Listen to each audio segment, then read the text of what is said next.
Tahimik na naglakad ang isang miss na nasa gitna ng edad sa malakas na ulan. Ang malungkot niyang anyo ay tila may dalang napakaraming iniisip. Biglang may humantong taxi sa gilid ng kalsada. Ibinaba ng driver ang bintana at marahang tinawag ang miss upang sumakay. Tila naengkwentro siya at walang malay na pumasok sa sasakyan nang hindi alam ang pupuntahan. Pagmulat niya, nakita niyang nasa isang lumang photo studio siya.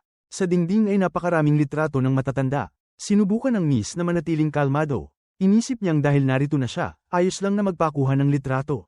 Sa sandaling yon, biglang lumitaw ang may-ari ng photo studio. Nabigla ang miss nang mapagtantong siya ang driver ng taxi na nagdala sa kanya rito. Ngunit sinabi ng driver na hindi siya kailanman nagmaneho ng taxi. Isa lamang siyang may-ari ng photo studio. Inakala ng miss na nagkamali lamang siya ng pagkilala. Naupo siya sa harap ng salamin at nagsimulang mag-ayos upang takpan ang mga palatandaan ng pagtanda sa kanyang mukha. Handa na ang may-ari ng photo studio gamit ang isang lumang kamera. Ngumiti ng bahagya ang miss. Sa kislap ng kamera, bigla at misteryosong naglaho ang may-ari ng Photoshop. Lumingon ang miss at tumingin sa salamin na may pagkalito. Nagulat siya nang makita niyang wala na ang kanyang mga kulubat at uban. Ang kanyang anyo ay parang isang 20 taong gulang na dalaga. Hindi maunawaan ni Malsen ang nangyayari. Napasigaw siya sa gulat at hinampes ang kanyang mukha upang matiyak na hindi ito panaginip. Lumabas siya sa tindahan na puno ng duda at kaba. Maraming taong dumaraan sa labas ng pintuan. Maliwanag na hindi ito panaginip. Lumingon siya at nakita niyang ang Photoshop ay tinatawag na Dan Swan. Tinanong ni Malsen ang ilang batang nasa elementarya kung mukha ba siyang matandang miss o batang dalaga. Sinabi ng malilikot na bata na mukha siyang batang dalaga ngunit ang kanyang pananamit at ayos ng buhok ay parang sa kanilang lola. Doon lamang naniwala si Miss Malsen na tunay siyang bumalik sa kanyang kabataan. Pagkatapos ng ilang sandaling pag-iisip, sumakay si Malsen ng taxi papunta sa supermarket malapit sa kanyang bahay. Hindi niya inasahan na bigla siyang hahagisan ng may-ari ng supermarket ng palangganan ng tubig. Sa tamang sandali, mabilis na tumalon si Malsen upang maiwasan ang tubig at nakatalon pa ng ilang hakbang. Napansin niyang hindi na masakit ang kanyang likod at hindi na pagod ang kanyang mga binti. Ang natama ng tubig ay hindi siya kundi ang anak ng kanyang matandang kaibigan. Kumalma si Miss Malsen at tumayo sa tapat ng salamin sa gilid ng daan. Sinubukan niyang igalaw ang kanyang katawan. Naramdaman niyang malambot at masigla ang kanyang katawan at makinis ang kanyang balat. Kahit hindi niya alam ang nangyayari, nagpasya si Malsen na ituring itong regalo mula sa Diyos. Pagkatapos ng isang umagang puno ng pag-iisip, kumulo ang kanyang tiyan kaya nagpasya siyang pumunta sa isang malapit na kainan. Ilang araw lamang ang nakaraan, kanya pa ang restaurant ngunit dahil hindi kayang pamahalaan ng kanyang manugang, kinailangan niyang ipasa ito sa magkapatid. Pagdating niya, naupo si Malsen at binuksan ang pamilyar na mga putahe upang tingnan. Tinikman niya ang sabaw ng kanin na inihain. Nagsimula siyang magbigay ng matinding puna tungkol sa pagkain. Inulit pa niya sa magkapatid ang mga recipe. Hiniling ni Miss Malsen na ibalik nila ang dating lasa. Pagkatapos mabusog, dahan-daang naglakad si Malsen sa kalsada. Dumaan ang kanyang anak na si Jisoo ngunit hindi siya nakilala. Lumakad palayo si Malsen na may pagkadismaya. Pagbalik niya sa youth Photoshop, natuklasan niyang naglaho na ito. Tiningnan ni Malsen ang kanyang refleksyon sa salamin ng bintana at nakita kung gaano kaluma at pang-metro na ang kanyang pananamit. Pagkaraan ng kaunting pag-iisip, pumasok siya sa isang tindahan ng damit at bumili ng maliit na bestida at mahabang paldang bulaklakan. Paglabas niya, napatingin siya sa karatula ng isang lumang bar. Kaugnay ng lugar na ito ang kanyang mga alaala noong kabataan. 50 taon na ang lumipas nang magtrabaho siya rito. Isang gabi, nakilala niya ang isang grupo ng masisiglang estudyante. Kumanta si Malsen at isang binata mula sa grupo at binalikan ang mga lumang alaala. Pumasok siya sa bar at nakita niyang lubos nang nagbago ang loob nito. Mayroon ding makinang automatikong tumatanggap ng order na hindi niya alam gamitin. Tiningnan niya ang screen na may mga pindutan at salitang Ingles. Ilang beses niyang sinubukan ngunit wala siyang naintindihan. Lumapit ang isang dalaga at mabait siyang tinulungan. Nagulat si Malsen nang makilalang pamangkin niya itong si Hana. Nalaman niyang sumama na si Hana sa isang banda at kumakanta sa bar. Pagkatapos ng pagtatanghal, lumabas sila. Nagpanggap si Malsen na kaibigan ng lola ni Hana mula sa probinsya. Nakilala na niya si Hana noong bata pa ito. Kahit napansin ni Hana na ang teleponong gamit ni Malsen ay kapareho ng gamit ng kanyang lola, naniwala pa rin siya. Paalis na sana si Hana ngunit hinawakan siya ni Malsen. Sinabi niyang wala siyang mapuntahan at natatakot siya. Dahil sa kabaitan, dinala ni Hana si Malsen sa isang karaoke bar. Doon, kumanta si Malsen at nagpahinga ng hindi napapagod. Habang kumakanta, sumakit ang kanyang tiyan kaya nagmadali siyang pumunta sa supermarket upang bumili ng sanitary napkins. Habang nakatingin sa mga estante na puno ng mga napkin na panloob, nakaramdam ng matinding hiya si Malsen. Sa huli, basta na lang siyang kumuha ng isang pakete at umalis. Sa sandaling yun, may isang estrangherong lalaki na lumitaw. Hinawakan niya ang kamay ni Malsen at hindi siya pinayagang umalis. Ngunit nang makita ng lalaki ang napka na panloob sa kamay ni Malsen, naunawaan niya ang lahat at sinabi na hihintayin niya ito sa labas. Paglabas ni Malsen mula sa banyo, hindi niya pinansin ang lalaki at lumapit kay Hana. Nagmadali si Hana na umuwi dahil may interview siya bukas sa isang kumpanya ng entertainment upang maging trainee. Nagbulong si Malsen sa sarili niya ngunit patuloy pa ring hinaharang ng lalaki ang daan niya at tinatawag siyang Emily. Ipinakilala ng lalaki ang sarili niya bilang si Daniel, isang direktor sa kumpanya ng entertainment. Sinabi rin niyang nagbabalak ang kumpanya na magdebo ng isang girl group. Si Emily ang magiging pangunahing miyembro ng grupong ito. Ngunit kamakailan lang, bigla itong naglaho at hindi sumasagot sa mga tawag. Ilang oras bago bumili si Malsen, nagpicture muna siya kasama ang may-ari ng tindahan upang makakuha ng discount. Ipinost ng may-ari ng tindahan ang mga larawang yun sa social media bilang advertisement. Ang mga larawang yun ang nakakuha ng atensyon ni Daniel. Kamukha ang kamukha ni Malsen si Emily na kamakailan lang ay nawala. Labis na nalito si Malsen tungkol sa matigas na lalaking ito at inisip niyang manyak ito. Ngunit nang ipakita ni Daniel ang isang video ni Emily habang kumakanta, labis na nasurpresa si Malsen at hindi siya makapagsalita dahil ang babaeng nasa video ay kamukhang kamukha niya. Iginiit ni Daniel na nagbibiro lang si Emily at hiniling niyang bumalik ito sa kumpanya upang paghandaan ang kanyang music career. Habang nakatingin sa business card na ibinigay ni Daniel, nakaramdam ng matinding pagkalito at lungkot si Malsen. Napakakaiba at napakahaba ng araw na yun para sa kanya. Pagdating ng gabi, pag-uwi ni Malsen, narinig niya ang masayang tawanan mula sa bahay ng kanyang anak na babae. Ngayon, na-promote si Jisuk bilang senior manager. Mukhang wala itong pakialam sa ina niyang mag-isang nasa labas. Sa halip, ipinagdiriwang ni Jisuk ang kanyang promotion at pagtaas ng sahod kasama ang asawa nito. Labis na nadismaya si Malsen. Mukhang wala nang pakialam sa kanya ang sinuman sa bahay na yun.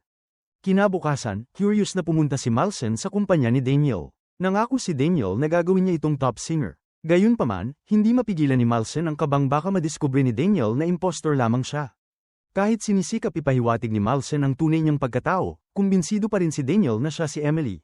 Napilitan si Malsen na tanggapin ang plano ni Daniel na gawin siyang isang bituin. Napakahigpit ni Daniel kaya binigyan lang niya ito ng 3 buwan para magprakti. Pagtapos ng takdang panahon, kailangan niyang maglabas agad ng album. Sa parehong oras, dumating si Hana sa kumpanya para sa kanyang interview. Labis siyang nagulat nang makita niya ang isang taong kamukhang kamukha ng kanyang lola. Ngunit ang kaibahan ay ang babaeng ito ay nakabihis ng napakamoda at mukhang mataas ang posisyon sa kumpanya. Sa sandaling yun, lumabas si Malsen mula sa opisina ni Daniel at nakita ang babae. Tumingin sila sa isa't isa at may kakaiba silang naramdaman. Sa oras na yun, lumitaw ang iba pang miyembro ng girl group at hinila si Malsen palayo. Patuloy nilang kinutya at pinagtatawanan si Malsen. Binalaan nila itong huwag nang gumawa ng mga kahangalan. Sa kabilang banda, isang babaeng kamukhang kamukha ni Malsen ang humiling na makipagkita kay Daniel. Ngunit dahil wala siyang appointment, hindi siya pinayagang pumasok ng mga staff. Nakita ni Hana ang babaeng yun at inakalang ang kanyang lola ito. Nabigla si Hana at sinabi na ang lola niya ay napaka-porma na ngayon. At pinaalalahanan niya itong huwag ng pag-alagala at umuwi na. Ngunit wala ni kaunting ideya ang babae kung sino si Hana. Nagpunta si Hana sa kumpanya upang sumali sa selection round ng mga trainee. Nang makita siya ni Daniel, naalala niya ang pakiusap na ginawa ni Malsen. Kung gusto niyang magpatuloy si Malsen bilang trainee, kailangan niyang tulungan si Hana na makapasa sa audition. Ito lamang ang kondisyon ni Malsen. Sa kabutihang palad, mahusay kumanta at sumayaw si Hana, at pumayag ang lahat ng judges na piliin siya. Narinig ni Malsen na nakatayo malapit ang resulta at labis siyang natuwa. Kinagabihan, umuwi si Hana at inakalang nakabalik na ang kanyang lola. Ngunit tahimik pa rin ang bahay, kaya labis siyang nadismaya. Doon lang niya napagtanto kung gaano niya kamis ang kanyang lola. Kinabukasan, dinala ni Daniel si Malsen sa grupo. Hiniling niyang magtulungan ang mga miyembro upang mabilis na matapos ang lahat ng practice bago ang debut. Patuloy pa ring bastos ang treto ng mga miyembro kay Malsen, ngunit hindi siya nagpaawat. Ginamit ni Malsen ang tono ng isang nakatatanda at tinawag ang mga miyembro ng mga anak, at ipinahayag niyang makikipagkumpetensya siya sa kanila ng patas.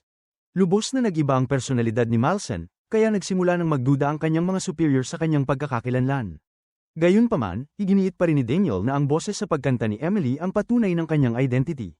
Kinagabihan, pinigil ni Daniel si Malsen at isinama siya para kumain ng hot pot. Gumamit siya ng sunod-sunod na tanong sa Ingles upang usisain si Malsen. Gusto niyang malaman kung bakit bigla itong nagbago. Ngunit hindi naintindihan ni Malsen ang sinasabi ni Daniel. Inakala pa nga ni Malsen na pamangkin niya ito. Binigyan niya ito ng sili at pinayuhan na mag-ingat upang mabuhay sa mundong napakahirap. Sinabihan din niya ito na kumain muna bago uminom. Pagkatapos niya itong pagsabihan, tinitigin niya ang mukha ni Daniel at nagtanong sa sarili kung kaninong lahi ito na napakagwapo. Ibinigay ni Daniel kay Malsen ang trainee contract at hiniling na pirmahan ito. Nang matapos pumirma si Malsen, napabuntong hininga si Daniel at binuhusan siya ng alak. Ngunit patuloy pa ring binibigyan ni Malsen ng sili si Daniel na para bang isang matandang babae. Paulit-ulit niya itong pinaalalahanan na alagaan ang kalusugan nito.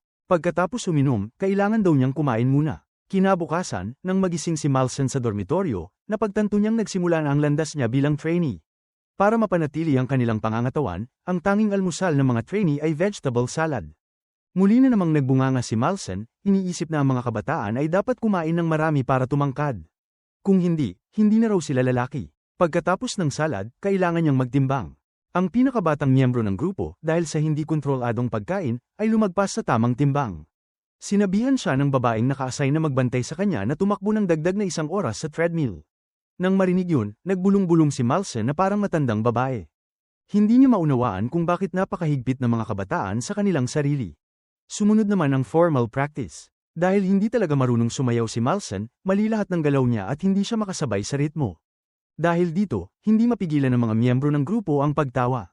Ayaw ni Daniel na maging katatawanan si Emily, kaya't hiniling niya sa dance teacher na ipagpatuloy ang pagtuturo kay Malsen at kahit bigyan pa ito ng one-on-one training. Pinanood ni Malsen ang video ng pagsayaw niya kasama ang mga miyembro at sinubukang mag-practice. Hindi kinaya ng mga superior ng kumpanya ang eksenang ito. Dinala nila siya sa hair salon upang baguhin ang hairstyle niya. Matapos ang ilang sandali ng pag-aayos, ang payak na hairstyle ni Malsen ay naging bangs at isang bun. Nagmukha siyang dalagang bata. Hindi siya makapaniwala nang tumingin sa salamin. Hindi inaasahan, ang magandang babaeng nasa salamin ay siya mismo. Nang makita ang pagbabagong ito, labis na nasiyahan si Daniel. Si Malsen naman ay hindi na masyadong nag-alala pa. Kumpiyansa niyang ipinakita ang kanyang figura at pumasok sa kumpanya. Pakiramdam niya ay bumalik siya sa kanyang kabataan. Kahit panaginip man lang ito para kay Malsen, sulit na sulit pa rin. Kapag walang tao, pumupunta si Malsen sa singing room upang alalahanin ang kanyang kabataan. Hinawakan niya ang mikropono at kumanta ng mag-isa. Habang kumakanta si Malsen, lumitaw si Daniel at tumugtog ng gitara upang sabayan siya. Puno ng emosyon ang kanyang boses. Sa gitara ni Daniel, lubos na nawala si Malsen sa kanta. Gayunpaman, hindi pa rin nasiyahan si Daniel. Binigyan niya ito ng tumpok na dokumento at hiniling na tigilan na ang pag-awit ng mga lumang kanta at kabisaduhin na ang lyrics ng mga bagong kanta. Kinagabihan, nagsimulang mag-memorize si Malsen. Kakaiba, dahil tuwing tumutugtog ang kanta sa kanyang headphone, bumibilis ang tibok ng puso niya. Paulit-ulit pang lumilitaw si Daniel sa isip niya. Sa kabilang banda, natanggap ni Hana ang balitang nakapasa siya sa trainee selection round ng kumpanya kaya labis siyang natuwa. Kinaumagahan, hindi niya pinakinggan ang pagtutol ng kanyang ina. Bitbit ang kanyang bagahe, nagpasya siyang tumira na sa dormitoryo ng kumpanya. Naghihintay na si Malsen sa labas ng kumpanya upang salubungin si Hana. Pinalakas niya ang loob ni Hana na ibigay ang buong makakaya niya. Nagulat si Hana nang malamang naroon din ang kaibigan ng kanyang lola. Hindi na masyadong nagpaliwanag si Malsen at dinala si Hana sa dormitoryo. Handa na ang kwarto ni Hana. Hindi man malaki, napakaganda ng ambience nito. Labis na nagustuhan ni Hana ang bagong kwarto. Sinamantala ni Malsen ang pagkakataon upang magtanong tungkol sa lola ni Hana. Mukhang hindi nag-aalala si Hana at sinabi na iba ang lola niya kumpara sa ibang matatanda. Napakalakas daw ng lola niya kaya hindi niya ito gaanong pinuproblema. Ngunit labis na nainis si Malsen at tinanong si Hana kung bakit hindi man lang nito hinahanap ang lola niya. Nagalit si Malsen dahil pakiramdam niya ay hindi pinapahalagahan ng kanyang apo ang kanyang lola. Pagkatapos noon, tumakbo siyang mag-isa para uminom. May isang estrangherong lalaki mula sa kabilang kalsada na lumapit upang makipagkilala. Ngunit malakas na sinabi ni Malsen na napakalaki na ng ipinagbago ng mundo. Kung dati raw, ang mga taong tulad niya ay pinapatay. Lalong naantig ang kuryosidad ng lalaki. Pero patuloy pa ring nagsasalita si Malsen ng masasakit na salita. Kinwestiyon niya ito na hindi raw karapat-dapat tawaging lalaki. Lalo namang natuwa ang manyak at agad siyang nilapitan. Ngunit mabilis ang naging reaksyon ni Malsen. Itinulak niya ang manyak at pinadapa ito sa mesa. Nagkakataon na kumakain si Daniel sa bar at nasaksihan niya ang eksena. Mabilis na tumayo si Malsen at binitawan ang kamay ng lalaki. Ngunit mas malakas si Daniel. Pinadapa rin niya ang manyak at pinigilan ito. Pagkatapos, sinabi niya kay Malsen na tawagan agad ang pulis. Kinabukasan, habang pinapanood ang video ni Malsen na nagpa-practice ng pagsayaw, hindi naiwasan ni Daniel ang matawa. Ngunit nang dumating si Malsen, agad siyang naging seryoso at hiniling na ipaliwanag nito ang nangyari kagabi. Maya-maya, nagbiro si Daniel at sinabing kapag patuloy na nanggugulo si Malsen, baka matapos agad ang singing career niya bago pa man magsimula. At kapag nangyari yun, damay ang buong grupo. Mabilis na nag-sorry si Malson. Nangako siyang hindi na niya uulitin ang pagkakamali. Sa nakakagulat na paraan, si Daniel na karaniwang napakahigpit ay madali siyang pinatawad sa pagkakataong ito. Dinala niya siya upang makipagkita sa isang pinuno. Nang magkaharap ang dalawa at ang pinuno, lubos na nagulat si Malson dahil ang pinuno ay si Sosim, isang matandang kaibigan na matagal na niyang kalaitan. 50 taon na ang nakalilipas, sa isang bar, nakilala ni Malson ang isang binatang humanga sa kanyang pagkanta at pinuri siya sa harap ng lahat. Sa kasamaang palad, namatay ang binatang yun hindi naglaon. Sa libing ng binata, ibinigay ng mga kamag-anak nito kay Malson ang isang aklat ng musika na isinulat mismo ng binata. Inaasahan itong kakantahin yun ni Malson. Ngunit hindi na unawaan ni Malson ang teorya ng musika at lumitaw si Sosim. Kinuha ni Sosim ang aklat ng musika at nangakong i-record niya ito at ipapadala kay Malson.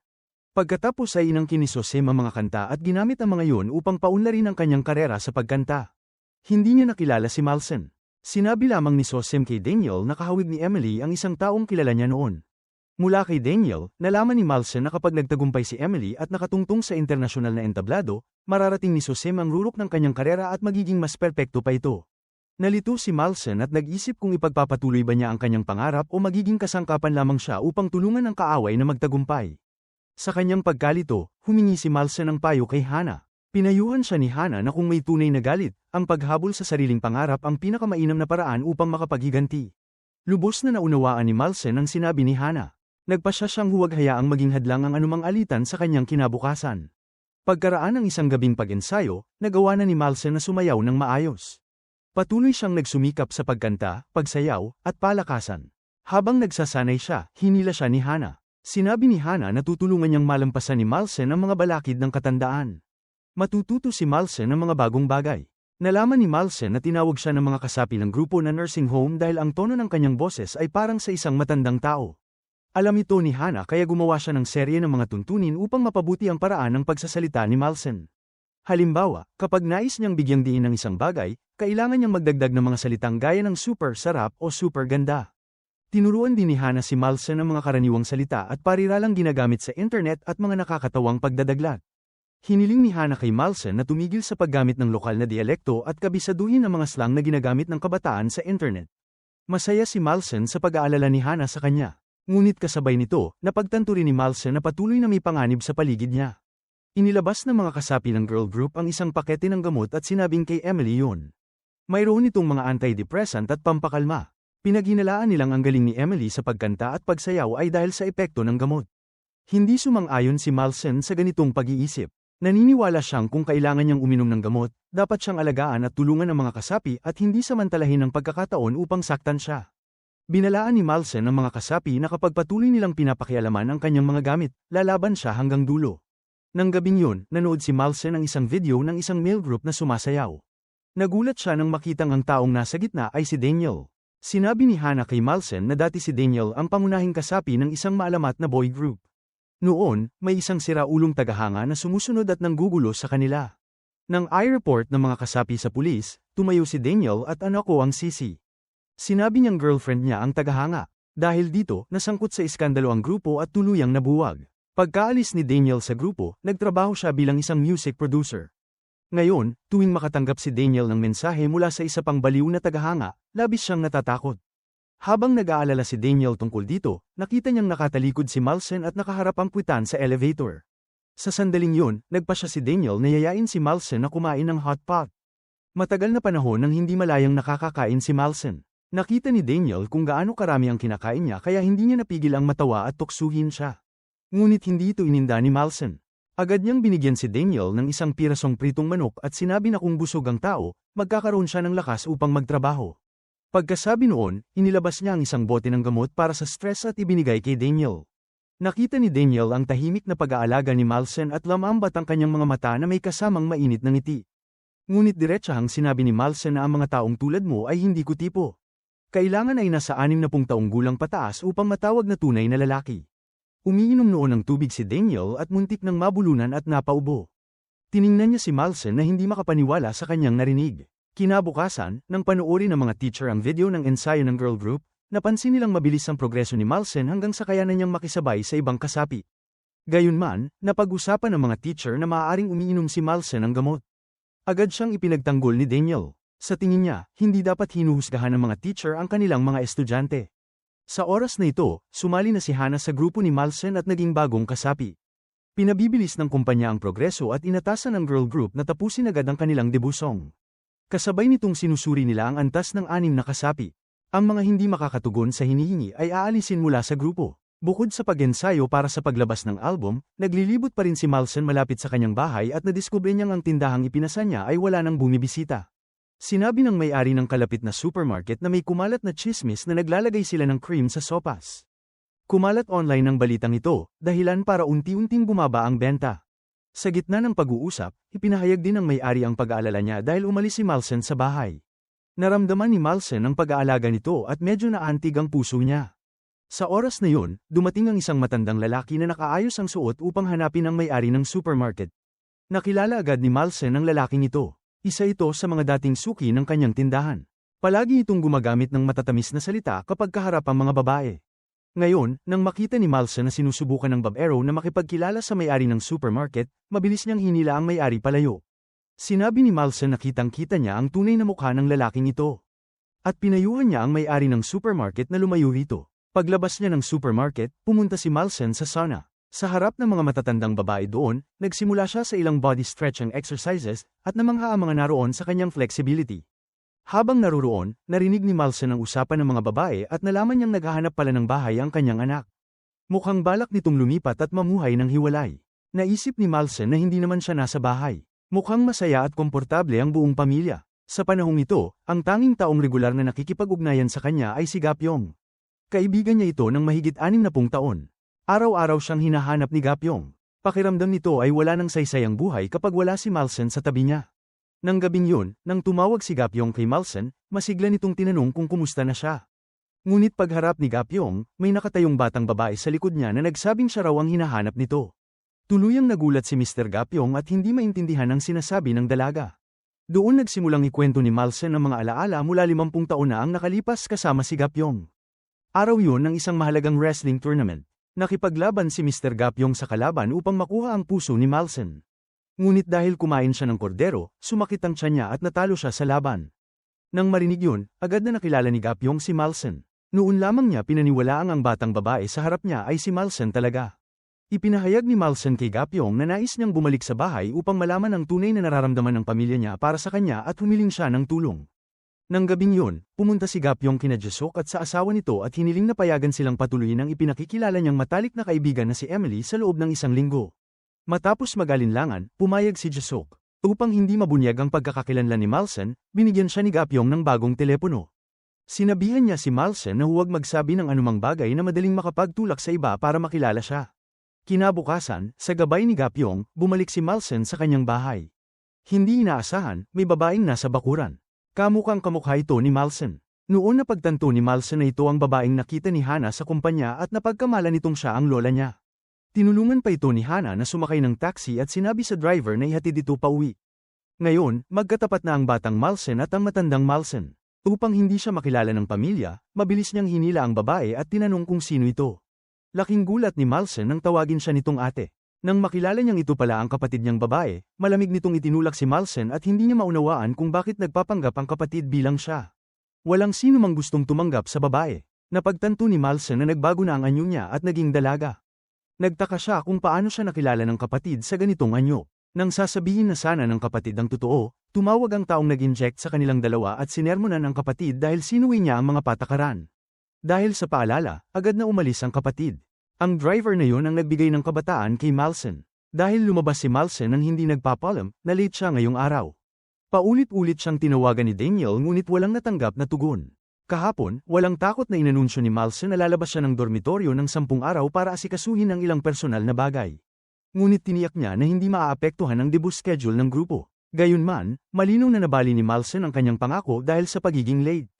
Naglabas ng pahayag ang coach na namamahala sa debut na hindi dapat umattend si Malsen ng kahit anong practice session sa loob ng 1 linggo dahil lumabag siya sa patakaran. Sinubukan ni Daniel na kausapin ng coach upang humingi ng tawad para kay Malsen. Ngunit napakahigpit ng coach at nagpasya siyang hindi na niya maaaring palayawin pa si Malsen. Pagkatapos ng practice, dinala ni Daniel si Malsen sa isang party. Si Sosim ang nanlibre sa grupo ngayon.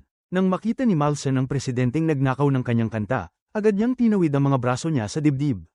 Hindi niya itinago ang kanyang pagkadismaya at pang-aasar. Hayagang sinabi ni Malsen na sa mundong ito, may mga taong umaangat sa pamamagitan ng pag-apak sa iba. Pagkatapos ay siya mismo ang nagbuhos ng inumin para kay So-sim. Tinanong ni Malsen si So-sim kung masaya ba talaga siya sa ganitong klaseng buhay. Naramdaman ni So-sim ang matinding pagkalito. Mabilis na nagpaliwanag si Malsen na curious lang siya sa marangyang buhay ni So-sim. Nagsimulang magbulong-bulungan ng mga tao sa paligid at wala nang nagustuhan ang asal ni Malsen. Hinila siya ni Daniel palabas at sinermonan dahil sa kawalan ng galang. Kalma namang nag-sorry si Malsen at nangakong mas magiging maingat siya sa susunod. Pagkatapos ay tumakbo siya pabalik sa pag-eensayo na para bang walang nangyari. Pagkatapos ng kasiyahan, tinawag ni Miss So-sim si Daniel para kausapin ng pribado. Sinubukan ni Daniel na ipagtanggol si Malsen. Pero naniwala si Miss So-sim na sinasadya ni Malsen na galitin siya. Hiningi ni Miss So-sim kay Daniel na huwag nang makialam kay Malsen. Pinakamainam kung hayaan niyang umalis si Malsen sa grupo ng kusa. Kinagabihan, tiningnan ni Malsen ang litrato ng mga miyembro ng grupo kasama si Miss So-sim at biglang bumalik ang mga alaala niya.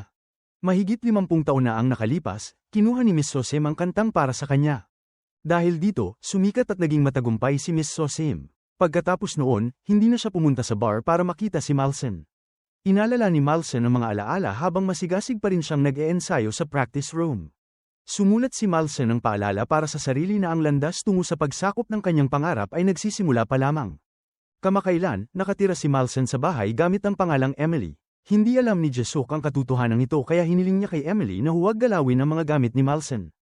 Hindi maiwan ni Malsen ang kanyang mga dating nakasanayan at nag-aalala pa rin niyang pinaalalahanan ng anak na kumain ng almusal.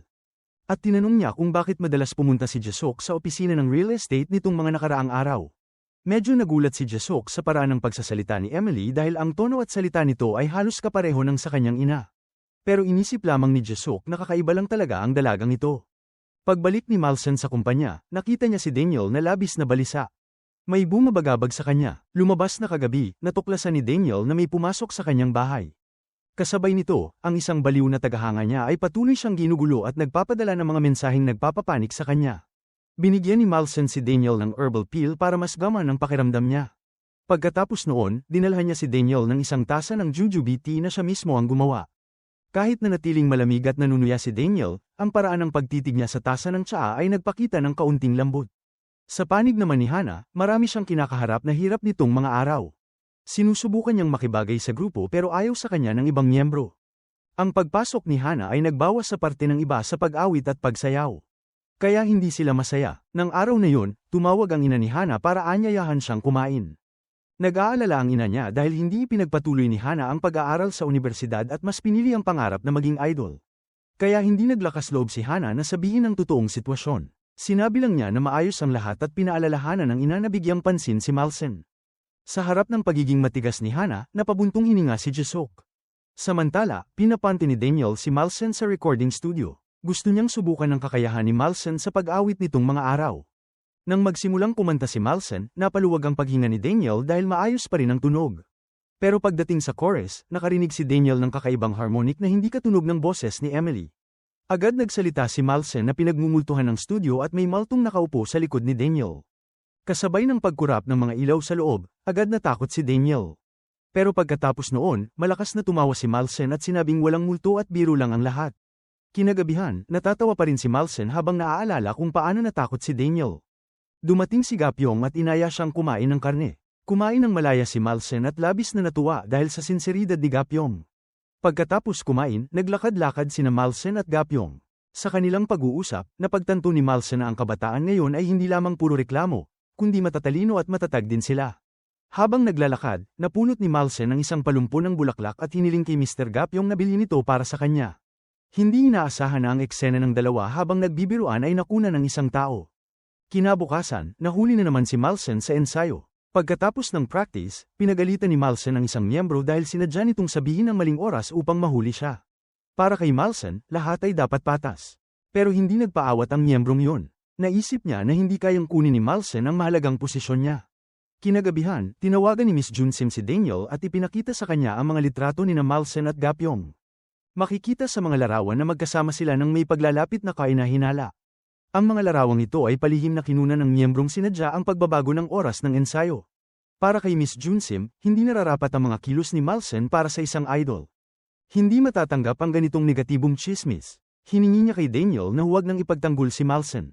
Tumugon si Daniel na magsasagawa siya ng mas malalim na pagsisiyasat. Kinagabihan, habang nag-e-ensayo si Malsen, nakatanggap siya ng tawag mula kay Gapyong. Sinabi nito na natanggap na niya ang kanyang pensyon at iniutos na kunin niya ito. Labis na natuwa si Malsen. Pero bago siya makaalis, dumating si Daniel sa practice room. Tinanong niya kung sino ang lalaking kausap niya sa telepono. Hindi makasagot si Malsen, kaya nagalit si Daniel. Inanunsyo niya na si Emily ay agad na tatanggalin sa kumpanya. Labis na nagalit si Malsen nang mapagtanto na sa paningin ni Daniel, naging walang halaga siya. Pagkatapos maalis sa kumpanya, umuwi si Malsen. Nagpatuloy si Malsen sa pag-eensayo ng sayaw. Nang oras na yun, nakaramdam siya ng gutom at binuksan ang refrigerator para maghanap ng makakain. Magulo ang loob ng refrigerator at kung ano-ano ang nakakalat, kaya hindi siya natuwa. Si Hana ay umuwi at labis na nag-alala para kay Malsen. Natatakot si Hana na talagang mapaalis si Malsen mula sa grupo. Ngunit determinado si Malsen at tiniyak na hindi siya basta susuko. Kasabay nito, pinaalalahanan ni Malsen si Hana na maging sapat sa sarili at ayusin ang kanyang karera sa kumpanya. Habang nag-uusap sila, nakarinig sila ng malakas na tugtog mula sa malayo. Lumabas na ang komunidad ay nagdaraos ng isang musikang pista para sa mga nakatatanda. Pumila sina Malsen at Hana upang makapanood. Natanong nila ang isang pamilyar na kapitbahay na sumasayaw sa entablado. Pinaniwalaan ni Malsen na mas maganda ang kanyang tinig kaysa sa kapitbahay na yun. Kaya nagpasya si Malsen na umakyat sa entablado at magtanghal kasama si Hana. Bumuo sila ng kakaibang pangalan para sa kanilang duet at nag-perform ng isang awit. Pagsimula ng tugtugan, kumanta si Malsen habang tinutugtugan siya ni Hana gamit ang gitara. Napakaganda ng tinig ni Malsen. Sa tulong ng suporta ni Hana, mabilis nilang nakuha ang atensyon ng buong komunidad. Ang pagtatanghal ay nagpasigla sa lahat, kaya sabay-sabay silang pumalakpak at nagsayawan.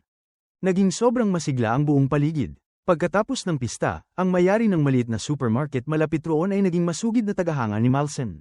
Habang kumakain si Malsen ng pansit sa harap ng supermarket, biglang dumating si Daniel. Ipinaliwanag ni Hana kay Daniel ang tunay na relasyon ni Gapyong at Malsen. Doon na unawaan ni Daniel na mali ang kanyang pagkakaintindi. Kaya nang makaharap niya si Malsen, labis siyang nahiya at hindi alam kung paano hihingi ng tawad. Hindi nakapagpigil ang may-ari ng supermarket sa kanyang pagkamausisa kaya nagbiro siya tungkol sa relasyon ni Malsen at Daniel. Kinumpirma niya na kasintahan ni Malsen si Daniel. Hindi ito itinanggi ni Daniel at tahimik lamang na sumunod kay Malsen.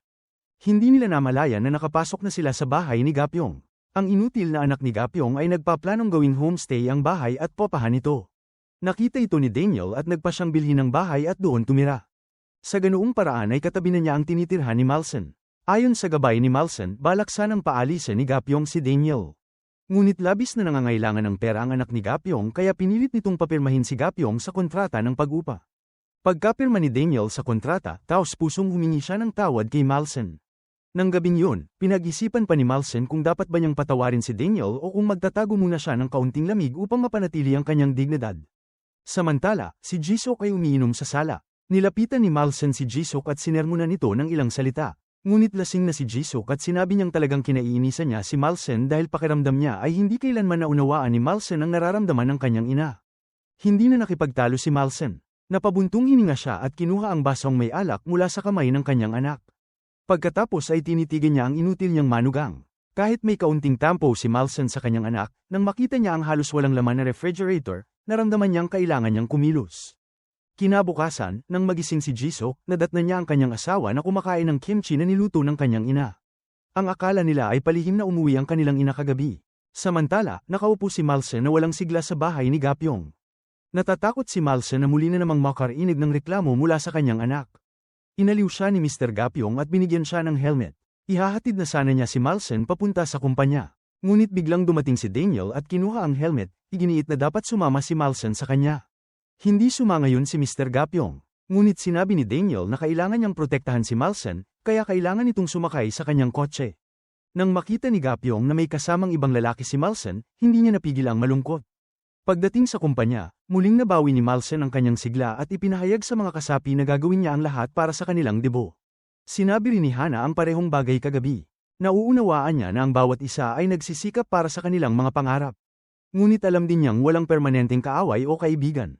Kaya hiniling niyang huwag masyadong maapektuhan ang bawat isa sa anumang tensyon. Ito ang aral na itinuro noon ni Malsen kay Hana. Kinaumagahan, dumating ang araw ng pagsubok para sa debusong. Matagal nang hindi nakakatulog ng maayos si Daniel. Ngunit nang malaman ng coach na lumipat si Daniel upang tumira malapit kay Malson, hindi natuwa ang kanyang katrabaho. Sa tingin niya ay hindi na pinaghiwalay ni Daniel ang trabaho at personal na buhay. Kilala kasi si Daniel bilang palaging patas. Pagsimula ng pagsubok ng debusong, biglang lumitaw si Sosim sa lugar. Alam ni Malson na naroon si Sosim upang obserbahan siya. Pinilit ni Malson na magpakitang gilas. Sa una ay maayos ang lahat. Ngunit nang mapansin niya ang tingin ni Sosim at maalala ang nangyari noon sa entablado, nawala ng composure si Malson at nadapa ang kanyang ritmo. Dahil dito ay bumagsak ang resulta ng pagsubok. Hindi alam ni Mr. Gapyong ang nangyayari. Kaya nagpunta siya sa kumpanya upang dalawin si Malson. Bumili pa siya ng bagong damit para sa kanya. Naramdaman ni Malson ang matinding sama ng loob at sinabi niya na ang pagbisita sa kanya sa kumpanya ay magdudulot lamang ng problema. Noon na pagtanto ni Mr. Gapyong na si Malson ay isa ng batang artista na malapit ng maglabas ng album. Kaya hindi na siya ang dating taong pwede niyang biruin. Habang nagmamaneho pa uwi, maraming iniisip si Gapyong. Naalala niya ang nakaraan nila ni Malson. Mahigit 50 taon na ang nakalipas, siya ang unang pag-ibig ni Malson. Isang pag-ibig na puno ng tamis ngunit puno rin ng panghihinayang. Pagbalik niya mula sa serbisyo militar, nadiskubre niyang buntis si Malson sa ibang lalaki. Kahit pareho nilang namimiss ang isa't isa, hindi niya nakalimutan ang naramdaman niya para kay Malson sa paglipas ng mga taon. Pagkaalis ni Malson sakay ng kotse ni Daniel, nakaramdam pa rin ng matinding pagkailang si Gapyong nang makita si Daniel. Sa kasamaang palad, napansin ng anak ni Gapyong si Malson sa anyo ni Emily. Nagpa siya itong baguhin ang lumang anyo niya upang maging bagong tao, at nagdeklara pa na gusto niyang maging kasintahan ni Emily. Nadismaya si Mr. Gapyong. Nang maalala ang relasyon niya kay Malson, hindi niya napigilan ang emosyon niya at bumilis ang pagpapatakbo niya. Mukhang nagkaroon ng problema ang mabilis na tumatakbong motor. Kinagabihan, hindi makakontak ni Malson si Gapyong kaya kinailangan niyang ituon ng pansin sa sarili. Parehong inisip ni na Malson at Hana na matatanggal sila sa pagsusulit dahil hindi nila nagawa ng maayos ang kani-kanilang parte. Ngunit sa pulong ng pagsusuri, hindi nagkasundo ang mga coach sa resulta. Iniisip ng ilan na hindi sila nakakasabay sa lineup kaya hindi sila sapat para magdebo. Sa kabilang banda, naniniwala ang iba na likas ang talento ni Malson sa pag-awit. Si Hana naman ay may kakaibang boses at talento sa paglikha ng kanta. Sa mas maraming ensayo, may pagkakataon siyang gumaling ng husto. Lalong naging magulo ang lahat nang ilabas ng isang miyembro ng grupo ang video ni na Malson at Hana habang kumakanta sa isang music festival. Maraming pumuri sa video dahil sa kanilang boses at talento. Naging isang phenomenon pa si Malson sa lugar at minahal siya ng mga estudyante. Kinabukasan, nang malaman ni Malson na may isang bituin sa malapit, agad niyang hinabol ang may-ari ng supermarket upang habulin ang kanyang idolo. Sa magulong kumpulan, muntik na siyang matamba. Sa sandaling yun, lumitaw ang isang gwapong binata at ay nalalayan siya. Tiningnan siya ni Malson ang may pagkalito, ngunit gumamit ang lalaki ng pamilyar na tono upang sabihan siyang mag-ingat. Pinuri rin niya ang suot niyang magandang damit. Habang tinitingnan ang damit na binili ni Gapyong para sa kanya, biglang naisip ni Malson na ito si Gapyong. At tama nga, ang lalaking yun ay ang matagal na niyang matalik na kaibigan. Bilang patunay, sinabi nito ang maraming lumang kwento na tanging siya lamang ang nakakaalam tungkol kay Malson. Sa huli, naniwala si Malson at tinanong kung nakilala rin ba nito ang kakaibang taxi driver. Matalinong umiwas si Mr. Gapyong sa tanong at nangakong ikukwento ito sa susunod na pagkakataon. Ikinwento rin niya ang tungkol sa sports career niya. Nang lumahok siya sa isang wrestling competition, tinalo niya ang kalaban niya sa maikling oras. Sa katunayan, mahigit 50 taon na ang nakalipas, lumahok siya sa isang wrestling match upang makuha ang affection ni Malson, at nanalo siya. Samantala, lumipat sa bahay ni Malson ang nakababata niyang kapatid na babae. Nagpanggap ang nakababatang kapatid na siya si Malson at nagsinungaling sa anak at manugang ni Malson na siya si Malson. Naramdaman ng anak ni Malson na may mali dahil biglang naging fashionable ang ina niya, nagsasalita ng Seoul dialect, at paminsan-minsan ay gumagamit ng English. Ngunit ipinaliwanag ng nakababatang kapatid ni Malson na inaayos lamang niya ang emosyon niya at hindi na siya makikialam sa buhay ng anak niya. Kinailangan din ni Jesok at ng asawa nito na bawasan ang pag-asa nila sa ina. Dahil dito, naramdaman ni Jesok na kayanan niyang makipag-usap sa ina ng pantay. Nanatili ang nakababatang kapatid ni Malson sa kwarto ni Malson. Nang malaman ito ni Malson, tinanong niya ang kapatid kung bakit niya siya ginagaya. Hiniling ni Malson na tumigil na siya dahil matagal na silang parang hindi magkakilala. Ngunit hindi balak tumigil ng nakababata niyang kapatid at iginiit nitong mananatili siya upang lalong maintindihan ang buhay ni Malson. Sa parehong oras, maaaring ipagpatuloy ni Malson ang kanyang bagong kabataang buhay. Naramdaman ni Malson ang kawalan ng magawa. Hindi rin niya masabi sa anak at manugang na siya ang tunay nilang ina. Pagkatapos noon, nagsimulang maghalukay ng photo album ang nakababatang kapatid ni Malson, at nakita niya ang mga litrato nilang dalawa.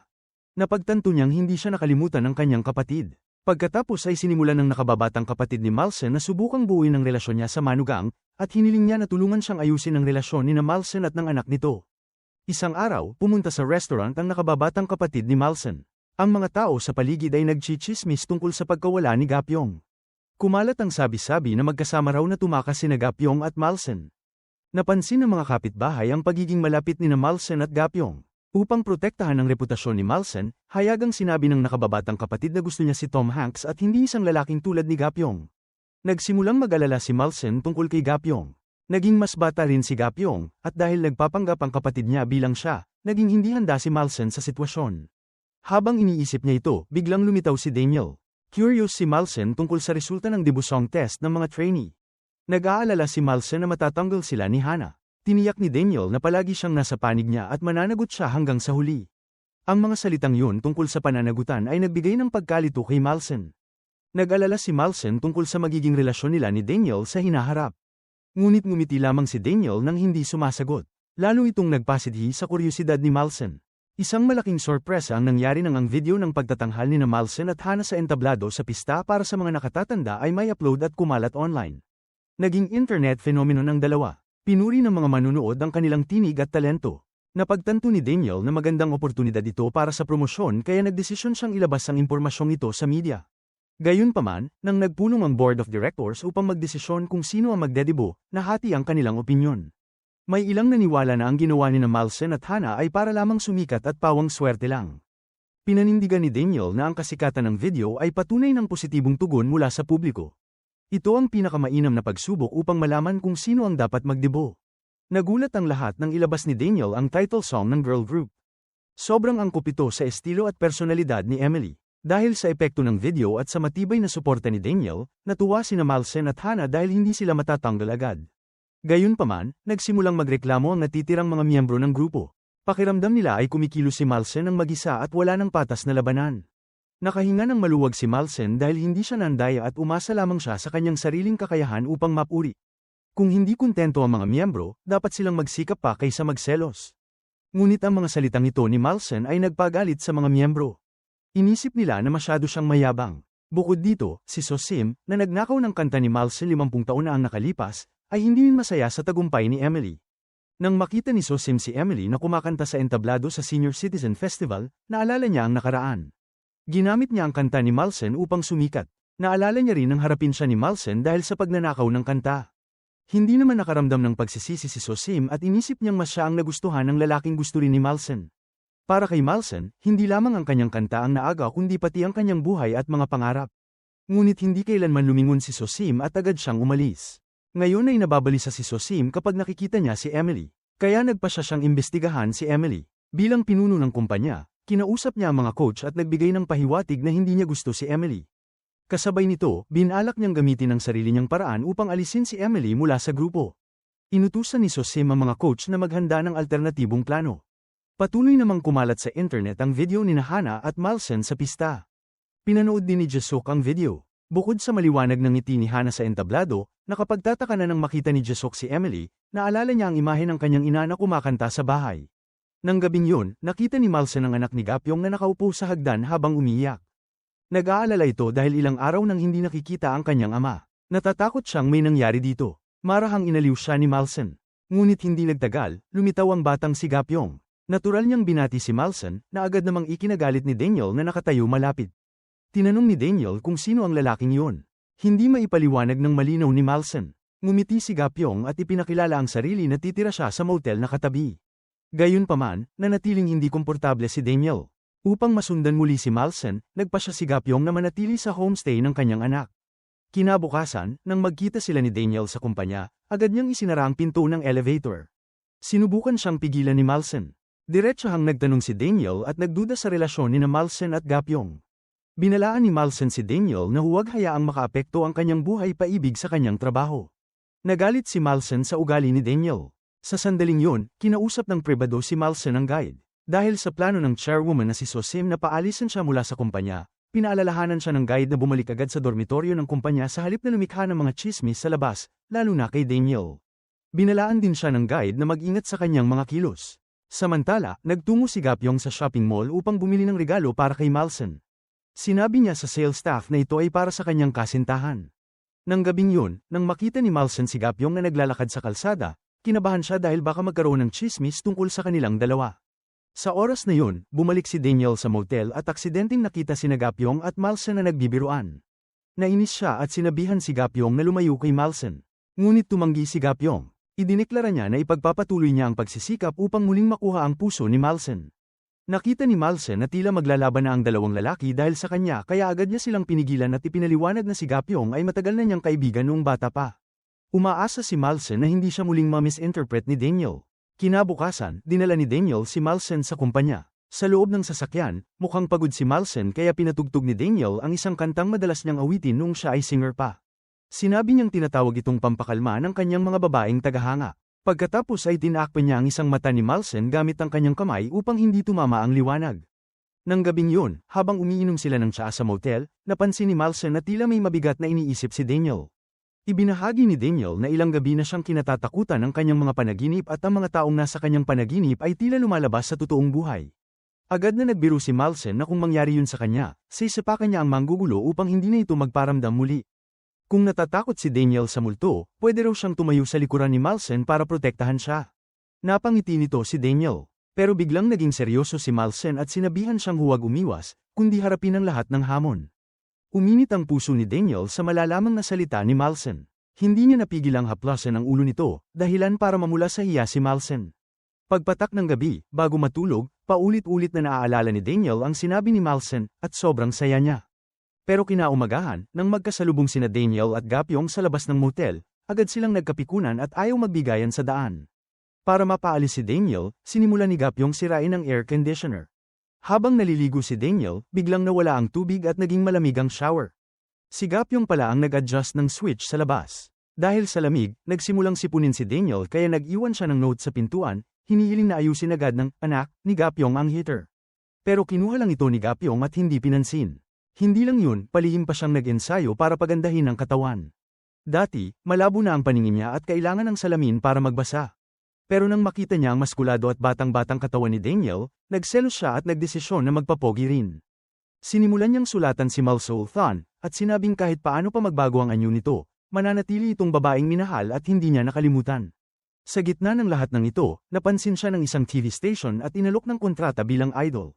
Bago pumirma, tinanong pa niya kung bawal bang makipag-date. Sagot ng kumpanya, pwede, basta sikreto. Kaya pumirma rin si Gapyong at nagsimula ang bago niyang buhay. Samantala, papalapit na rin ang pangarap ni Malson. Malapit nang magdebu ang girl group nila. Abala si Daniel at ang kumpanya sa paghahanda, habang todo ensayo rin ang mga trainees. Habang sumasayaw, hindi maiwasan ni Malson maalala ang pagiging maalaga ni Daniel, ang pagharang niya sa araw, ang marahang pag-aplos sa ulo, kaya lalo siyang nalilito. Habang nag-eensayo, biglang nawala ng malay ang isang miyembro. Dinala ito sa ospital dahil sobrang pagod. Pagkagising nito, pilit siyang bumalik agad para mag-practice dahil takot siyang ma-eliminate. Pero pinigilan siya ni Daniel. Sinabi niyang magpahinga muna siya, at wala munang review ng kanta bago ang debut. Binisita siya ni Malson at dinalhan pa ng puting lugaw at sabaw na isda. Pinakiusapan din niya ang nurse na alagaan ito. Ilang araw matapos ma-discharge, masayang sinalubong ng buong grupo ang miyembro, at unang beses nitong pinuri si Hana. Dumating ang balita, tapos na ang debut song at lahat ay masaya. Sa ngayon, top secret muna ang kanta. Sina Malson at Hana ang unang magre-release ng teaser, may temang klasikong mitolohiya at collaboration pa kasama ang mga dating singers. Habang naghahanda, nakakuha si Hana ng regalo, 2 teddy bear mula sa fan. Pero nadiskubre ni Malson na mayroon pala itong nakatagong camera sa mga mata. Nag-alala si Daniel at sinabihan si Malson na manatili muna sa tabi niya. Kinagabihan, inihatid niya si Malson pauwi, patunay na lampas na sa trabaho ang pag-aalala niya. Pagdating nila sa inn, hiningi ni Daniel ang halamang gamot para makatulog ng maayos. Habang lumalalim ang tensyon tungkol sa pag-ibig at pangarap, marami ring nangyayari sa pamilya ni Malson. Kahit lagi siyang nag-aasta bilang Emily, nananatili siyang malamig sa kapatid niya. Hiniling niyang huwag nang makialam ito sa buhay niya. Pero hindi niya makalimutan ang nakaraan, lalo na ang pangyayaring mahigit 60 taon na. Noong nagkasakit ang kanilang ama, nagkaroon ng relasyon ng kanilang ina sa isang Amerikano. Dahil dito, kinutsa sila ng buong baryo. Kahit mabigat ang puso, kinabukasan maaga pa lang ay naghanda pa rin si Malson ng masarap na pagkain para sa kapatid. Nakita ni Jisuk at ng asawa niya ang putahe, at agad nilang nakilalang yon ang mga pagkaing madalas lutuin ni Malson. Dahil dito, nagsimulang magduda ang asawa ni Jisuk, baka raw si Emily ay anak sa labas ni Malson. Sa hapagkainan, tumulong ang kapatid ni Malson at nagsabing mga pagkaing probinsya lang yun kaya kahit sino sa kanila ay kayang magluto nito. Pero biglang sinabi ni Jisuk na balak na raw niyang lumipat. Kailangan daw niyang magbigay ng espasyo sa sarili at sa ina niya. Gamit ang boses ni Malson, sinagot ng nakababatang kapatid si Jisuk. Pero malungkot ang tugon ng anak, hindi porke magkasama sa iisang bubong, pamilya na. Masakit yun para kay Malson. Nag-usap silang magkapatid pagkatapos. Sinabi ng nakababatang kapatid na dapat pakinggan ni Malson ang anak niya, hindi lang sa tenga, kundi pati sa puso. Nang gabing yun, palihim na tiningnan ng asawa ni Jisuk ang cellphone ng asawa, at nalaman niyang paulit-ulit itong pumupunta sa ospital para dalawin ang isang tao. Dahil sa pag-usisa, sinundan niya ito papunta sa ospital. Natuklasan niyang ang taong binisita ng kanyang asawa ay isang matandang lalaking nasa kritikal na kondisyon. Sa isang pag-uusap ni Jisuk at ng isang matandang babae, nalaman niyang ang taong nakahiga sa kama ng ospital ay ama ni Jisuk. Sinisi ng taong yun ang anak ni Mal sa pagiging masyadong walang puso. Hindi nagpakita ng malasakit ang anak ni Mal sa loob ng napakaraming taon. Pagkatapos ay pinayuhan niya si Jisuk na ipaliwanag ng malinaw ang karamdaman ni Jisuk sa anak ni Mal. Samantala, may isa pang pangyayari. Habang masayang nagkukwentuhan ng anak ni Mal at si Daniel sa motel, dumating si John Sim. Palihim na iniimbestigahan ni John Sim ang anak ni Mal nitong mga nagdaang araw, at napansin niyang wala siyang anumang makuhang impormasyon tungkol sa anak ni Mal. Napansin rin niyang nakatira si Emily sa bahay ng anak ni Mal. Nagsimula siyang maghinala na maraming pagkakahawig si Emily at ang anak ni Mal, kapwa sa anyo at sa pakikitungo kay John Sim. Nang magkaharap sila sa motel, napakatigas ng asal ni John Sim. Pinagtibay ni John Sim na may masasamang hangarin ng anak ni Mal. Hiniling ni John Sim na umalis ang anak ni Mal mula sa girl group at sa kumpanya. Ngunit tumayo si Daniel para protektahan ang anak ni Mal, at inihayag pa niyang kung sisibakin ni John Sim ang anak ni Mal, aalis din siya sa kumpanya. Tinawag ni John Sim na mandaraya si Emily, ngunit iginiit ni Daniel na si Emily ay kanyang pamilya. Lubhang naantig ang anak ni Mal dahil sa lubos na tiwala ni Daniel sa kanya. Pinayuhan siya ni Daniel na ituon lamang ang isip sa mga bagay na gusto niyang gawin, at siya na ang bahala sa iba. Medyo nalungkot ang mga mata ng anak ni Mal pagkatapos marinig yun. Nagpasalamat ang anak ni Mal kay Daniel sa pagiging nasa tabi niya. Pagkatapos sabihin yun, niyakap siya ni Daniel. Pagbalik sa bahay, humiga ang anak ni Mal sa kama. Hindi maayos ang tibok ng puso ng anak ni Mal. Sa oras na yun, tumawag si Gapyong at nakipagkita sa anak ni Mal. Nang magkita sila, ibinigay ni Gapyong sa anak ni Mal ang kontratang pirmado ng istasyon ng telebisyon, na may kasamang malaking sign ng bonus na 200 milyong won. Natuwa ang anak ni Mal para kay Gapyong. Kasabay noon, sinabi rin ng anak ni Mal na tila nakilala siya ni John Sim. Ngunit hindi alam ni John Sim na naging mas bata ang anak ni Mal. Pinayuhan ni Gapyong ang anak ni Mal na umalis sa kumpanya. Nag-aalala siyang mahihirapan lamang ito. Gayunman, tumanggi ang anak ni Mal na umalis sa kumpanya dahil ayaw niyang tumakas, kundi nais niyang ipagpatuloy at ipaglaban ang kanyang pangarap. Mabuti ang takbo ng karera ni Gapyong nitong mga araw. Nagsimula siyang sumali sa mga programa sa pag-fi-film at napansin siya ng istasyon ng telebisyon. Bukod sa kanyang kaakit-akit na hitsura, sumikat din si Gapyong matapos bugbugin ang may-ari ng isang restaurant dahil niharas nito ang isang waitress. Kumalat agad ang video ng insidente, na lalong nagpasikat sa kanya. Kinabukasan, muling inimbitahan ni John Sim ang anak ni Mal, ngunit ngayon ay upang makipag-ayos. Inamin ni John Sim na nagkamali siya at inakala niyang pamangkin ng anak ni Mal si Emily. Ngunit nainis ang anak ni Mal dahil mali ang pagdududa ni John Sim sa kanya. Gayunman, hindi sumuko si John Sim at ipinagpatuloy ang pagpapasundan sa anak ni Mal. Nais ni John Sim na mas malalim pang siyasatin ng anak ni Mal. Pati si Daniel ay pinasundan niya. Isang baliw na tagahanga ni Daniel ang nagdeklara na hahanapan niya ng paraan na alisin ang anak ni Mal upang hindi na ito makalapit kay Daniel. Sa oras na yun, tumawag si Daniel sa anak ni Mal at tinanong kung aling kanta ang napili niyang i-record sa pagkakataong ito. Nanahimik ang anak ni Mal at hindi sinabi ang kanta, na lalo pang nagpausisa kay Daniel. Napansin ng mga kasamahan ni Daniel sa kumpanya na sobra ang pag-aalala niya kay Emily, lampas pa sa normal na ugnayang pangtrabaho. Hindi maipaliwanag ni Daniel ang kanyang nararamdaman para kay Emily, ngunit sinabi niyang sapat na sa kanya ang maging nasa tabi nito upang makaramdam ng ginhawa at saya, kahit sa pinakamaliit na bagay. Binalaan siya ng kanyang kasamahan na ang mga nasa industriya ng aliwan ay walang karapatang humiling ng pagmamahal, gaya ng pagtatago niya ng sariling damdamin para kay Daniel sa loob ng mahabang panahon. Nais niyang itago ni Daniel ang kanyang nararamdaman. Nagsimulang magplano ang anak ni Mal at si Hana para sa muling pagre-record. Bawat isa ay may kantang nais nilang kantahin. Nais ng anak ni Mal na awitin ang kantang hindi niya kailanman malilimutan. Isang kantang gawa mismo ng anak ni Mal na kinuha ni John Sim. Nais naman ni Hana na i-cover ang kanta ng lalaking singer na si Tessa Ha, paboritong idolo ng kanyang ina. Isang araw, aksidenteng natuklasan ni Hana ang isang album na pirmado ni Tessa Ha sa drawer ng kanyang ina. Naalala ni Hana na kapag umaawit si Tessa Ha, palihim na sumasabay ang kanyang ina sa himig. Iyon ang unang pagkakataong nakita ni Hana na kumanta ang kanyang ina. Naalala ng anak ni Mal ang panahon nang ang kanyang anak ay nasa high school pa lamang. Palihim na nakikinig si Jisuk sa mga kanta ni Tessa Ha. Noong panahong yun, seryoso ang mukha ng anak ni Mal at kinuha niya ang headphones ng kanyang anak. Hindi pinayagan ng anak ni Mal ang kanyang anak na gumawa ng anumang bagay maliban sa pag-aaral. Nagpa siya ang anak ni Mal na tulungan ang kanyang anak na tuparin ang pangarap nito, at nagpa siya ang dalawa na i-cover ang kanta ni Tessa Ha. Sinasabing sinusundan kamakailan si Daniel ng baliw na tagahangang Sam-Air sa kanyang karera. Tila hindi ito tumitigil sa pagmamanman kay Daniel. Inisip ng anak ni Mal ang takot ni Daniel kaya nagkusang hanapin niya ito. Pagkatapos ng trabaho, hinila ng anak ni Mal si Daniel papunta sa hintuan ng bus.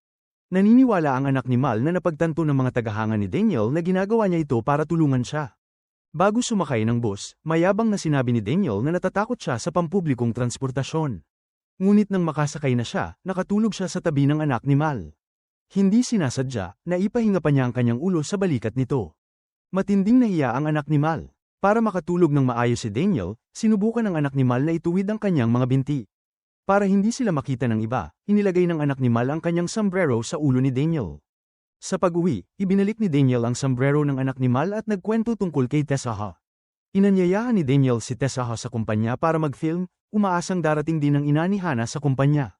Naniniwala siyang kapag nakita ni Jisuk ang paborito niyang idolo, magiging masaya siya. Pagbalik ni Daniel sa bahay, naghihintay ang nakababatang kapatid ng anak ni Mal para kausapin siya. Iniisip ng kapatid ng anak ni Mal na bagay ang dalawa. Umaasa siya na maranasan ng anak ni Mal ang pag-ibig ng may ginhawa dahil yun ang tunay na kalayaan ng kabataan. Kinabukasan, habang nag-aalmusal, sinadya ng anak ni Mal na banggitin ang kanta ni Tessa Ha sa harap ni Jisuk. Hindi inaasahan na, kumpara sa pagkahilig sa mga idolo, mas malinaw na naalala ni Jisuk ang higpit ng kanyang ina noong nakaraan. Dahil sa kanyang ina, isinuko ni Jisuk ang lahat ng personal niyang interes. Hinabol ng anak ni Mal si Jisuk at umaasang pupunta si Jisuk sa kumpanya upang makilala si Tessa Ha. Sinabi ni Jisuk na hindi na siya ang inosenteng dalagita noong high school. Sumagot ang anak ni Mal na kahit hindi na naaalala ni Jisuk ang kanyang kabataan, dapat pa rin siyang pumunta sa kumpanya para makita si Hana upang personal niyang makumpirma kung nasa tamang landas ba si Hana. Dahil maaaring dumating si Jisuk, mas nagsikap si Hana sa pagkukumpose at pagprakti ng pagkanta. Umaasa si Hana na makuha ang pagkilala ng kanyang ina. Hindi nagtagal, dumating si Tessa Ha sa kumpanya para mag-film. Dahil sa mga sinabi ng anak ni Mal, nagbago ang isip ni Jisuk at nagpasya siyang pumunta sa kumpanya. Nang makita ni Hana na dumating si Jisuk, labis siyang natuwa. Sa panahon ng filming, dahil sa pakikipagtulungan ni Tessa Ha sa orihinal na kanta, naging perpekto ang performance ni Hana at ng anak ni Mal. Nakita ni Jisuk ang kanyang idolo noong kabataan at ang kanyang anak na kumikislap sa entablado. Pinilit ni Jisuk pigilan ang kanyang luha. Pakiramdam niya ay nakita niya ang kanyang sarili noong mas bata pa siya at ang mga pangarap na matagal nang tiniis ng anak ni Mal. Pagkatapos ng filming, sinimulan ng kilalanin ni Jisuk ang talento ng kanyang anak. Nagpasya si Jisuk na huwag pilitin si Hana na sundin ang parehong landas na tinahak niya. Bukod dito, binuo ni Jisuk ang lahat ng kanyang tapang at mahiyain niyang hiningi ang autograph ni Tessa Ha. Tulad ng isang dalagita, natupad niya sa wakas ang pangarap na ilang taon na niyang nais. Hindi lang yun, nang araw na yun, humiling si Jisuk ng kalahating araw na pahinga. Plano niyang isama sina Hana at ang anak ni Mal para kumain ng masarap. Ngunit sa sandaling yun, tumawag ang asawa ni Jisuk upang ipaalam ang masamang balita na ang kanyang ama ay pumanaw na. Ang ama ni Jisuk ay ang asawa ng anak ni Mal. Ilang dekada na ang nakalipas nang makilala ng anak ni Mal ang lalaking yun sa kanyang restaurant. Nagkaroon sila ng matamis na panahon ng pag-ibig, nagpakasal, at nagkaroon ng mga anak. Ngunit hindi ngumiti ang kapalaran sa anak ni Mal. Hindi nagtagal, nagkaroon ng kabit ang asawa ng anak ni Mal na mas bata. Palihim siyang nagpakasal muli at nagkaanak pa sa ibang babae. Mula noon, binura ng anak ni Mal ang alaala ng lalaking yun sa kanyang buhay. Maraming taon na ang nakalipas nang lumapit ang kabit sa anak ni Mal at nakiusap na tulungan nitong may parehistro ang kanyang stepdaughter. Ngunit mariing tumanggi ang anak ni Mal. Hindi man lang bumalik ang traidor na lalaking yun para bisitahin ang kanyang anak kahit minsan, kaya ano ang karapatan ng kabit para humiling ng ganoon. Ngunit ngayon, dahil sa natitirang ugnayan bilang mag-ama, pumunta pa rin si Jisuk sa libing. Hindi inaasahan na ayaw pa ring tumigil ng kabit at sinabi kay Jisuk na dahil sa anak ni Mal kaya sila walang opisyal na estado. Hindi tumutol si Jisuk. Sa sandaling yun, pumasok ang anak ni Mal. Wala siyang sinabi. Itinaas niya ang kanyang kamay at sinampal ang kabit ng diretso. Tahasan niyang sinabi na narito siya sa ngalan ng anak ni Mal upang ibalik ang lahat ng pahirap na tiniis ng anak ni Mal sa paglipas ng mga taon. Sa proteksyon ng isang ina, tahimik na pumasok si Jisuk upang magpaalam sa kanyang ama sa huling pagkakataon. Ngunit pag-uwi ni Jisuk, seryoso at malamig ang kanyang anyo. Tinanong niya ang anak ni Mal kung bakit ito patuloy na nakikialam sa mga bagay ng kanyang pamilya. Malungkot na naglakad ang anak ni Mal papunta sa katabing bahay upang hanapin si Gapyong. Pakiramdam niya ay sobra ang kasawi ang dinanas ng kanyang anak. Walang sinabi si Gapyong. Tahimik lamang niyang niyakap ang babaeng umiiyak. Iyon na ang pinakamabuting paraan para maaliw niya ito. Pinalakas ng loob ni Gapyong ang anak ni Mal kaya bumalik siya sa bahay at nagdala ng alak upang makipag-inuman kay Jisuk. Dahil lasing si Jisuk, inakala niyang si Emily ang kanyang ina. Hindi niya alam na ang taong nasa harap niya ay ang tunay niyang ina. Ibinuhos ni Jisuk ang lahat ng laman ng kanyang puso, sinisisi ang kanyang ina dahil napakawalang awa nito at hindi siya pinayagang makita ang kanyang ama. Ngunit sa parehong oras, nauunawaan niyang ginawa yun ng kanyang ina upang mas kaunti ang sakit na kanyang maranasan. Lahat ng sakit at pagkawala ni Jisuk ay pinasa ng anak ni Mal. Lalong nabagabag ang anak ni Mal sa mga sinabi ng kanyang anak. Marahil hindi dapat ipinagkait ng anak ni Mal kay Jisuk ang pagmamahal ng ama noong mga nakaraang taon. Ngunit marahan lamang na umiling si Jisuk at sinabi na gaano man siya magtanim ng sama ng loob sa kanyang ina, siya pa rin ang nag-iisang ina na mayroon siya at ang taong pinahahalagahan niya ng higit sa lahat sa buong mundo. Pagkasabi nito, nakatulog si Jisuk sa harap ng kanyang ina. Tahimik na hinawakan ng anak ni Mal ang kamay ng kanyang anak at marahang hinaplos ito. Ang pag-uusap nila sa buong magdamag ay nagbigay daan upang mas maunawaan nila ang isa't isa matapos ang napakaraming taon. Maagang kinabukasan, nagmamadaling tumakbo si Daniel upang hanapin ang anak ni Mal. Galit niyang tinanong kung bakit hindi ito sumagot sa kanyang mga tawag kahapon.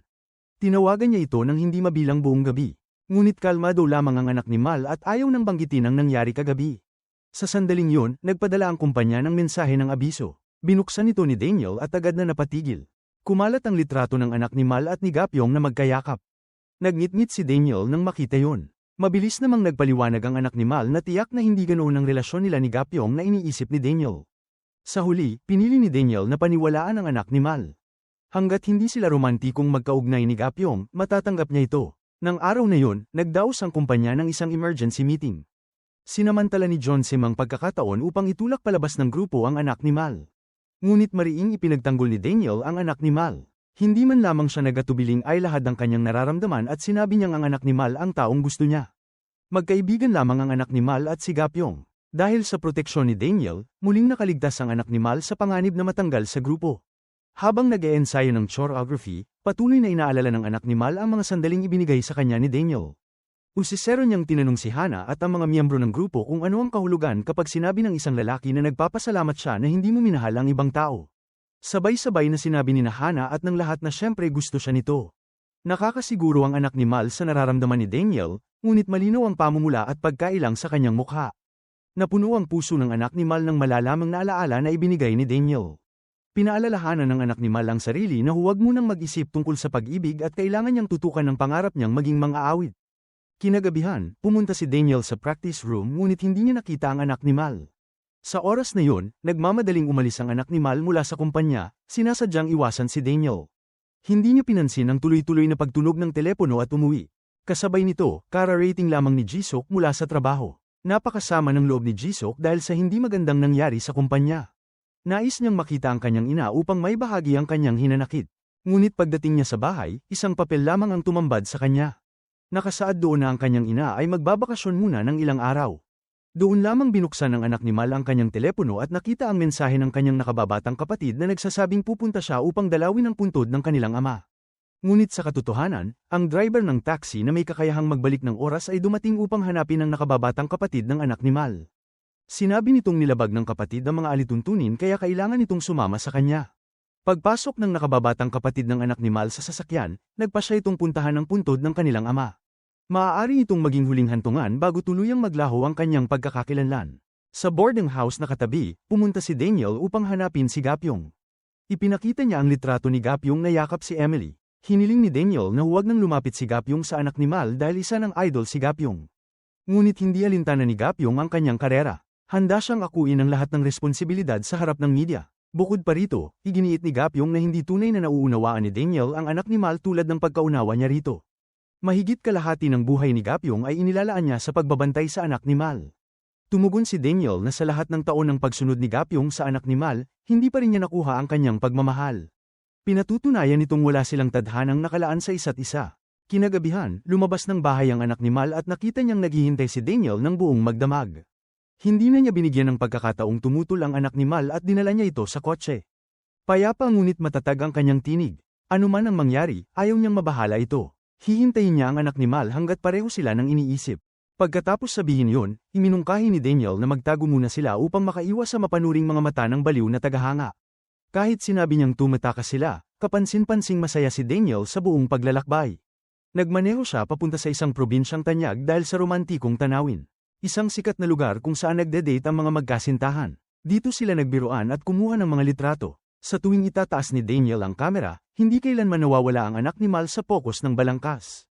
Isang grupo ng turista ang tumulong sa kanila upang kumuha ng litrato at hindi sinasadyang nabanggit na bagay silang dalawa at siguradong magkasintahan. Sa narinig, marahang inilagay ni Daniel ang kanyang kamay sa balikat ng anak ni Mal.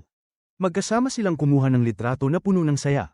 Pag-alis nila sa Puok Pasyalan, nagtungo sila sa sinihan at nirentahan ng buong silid upang manood ng isang klasikong pelikulang romansa. Nang dumating ang eksena ng paghalik ng mga pangunahing tauhan, biglang bumilis ang tibok ng puso ni Daniel at palihim siyang tumalikod upang itago ang kanyang emosyon. Nang dumating naman ang eksena ng pamamaalam, humagulgol ang anak ni Mal. Pagkatapos manood, pumunta sila sa isang restaurant. Kumain sila ng mga steamed bun at nagbiruan ng walang saysay. Habang kumakain, biglang sinabi ni Daniel na alam niyang ang taong nasa harap niya ay hindi ang tunay na Emily. Ngunit hindi yun mahalaga dahil ang nais niya ay maintindihan ng taong naroon sa kanyang harapan at tuklasin ang totoong katauhan sa likod ng pagkukunwaring si Emily. Pagkatapos kumain, nagpunta silang dalawa upang makita ang dagat. Patuloy na nagbahagi si Daniel ng kanyang mga saloobin at umaasa siyang magiging totoo sa sarili ang anak ni Mal kapag kasama niya ito. Hindi kailangang pigilan o itago ng anak ni Mal ang anumang bahagi ng kanyang sarili.